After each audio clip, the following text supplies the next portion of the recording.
ओह टाइम 2000 फटला जस दुख होला जब रउरा दौड़ के मोहल्ला के झगड़ा देखे जाई आ केहुआ के झगड़ा बंद करा देला।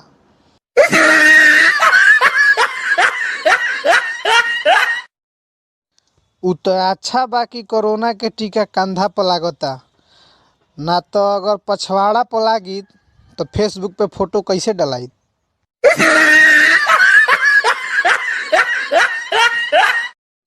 प्यार मोहब्बत कइला तना आसान नइखे भैया, कतना भूत से लड़े के पड़ेला एगो चुड़ैल खातिर।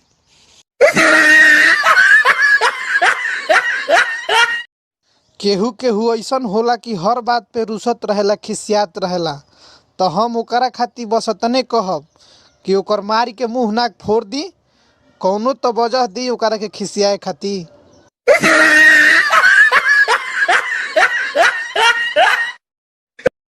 अभी के हालत ऐसन हो गइल बा कि केहू से बहस करे लायक नइखे। अगर केहू कहता कि हाथी उड़ेला तो तुहू कह दो कि हाँ हाथी उड़ेला, आज सुबह ही हमारा उ छत पर बैठल रहला। उहो खुश तुहू खुश।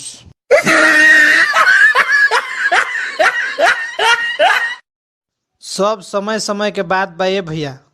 जवना गलती खातिर हमनी के बचपन में लोग मारत मारत मुता देत रहे, ओह गलती पर लोग आजकल वीडियो बनावता।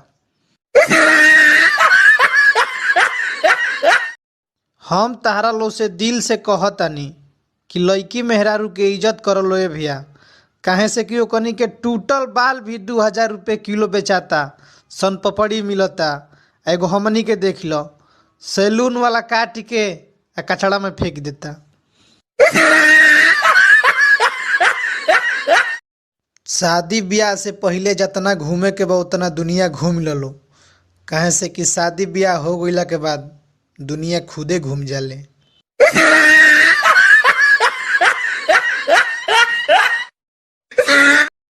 मेहरारू त इतना संस्कारी होली सो कि हर बात माने ली सो। वो अलग बात बा कि खाली अपना पति के कहल ना माने ली सो।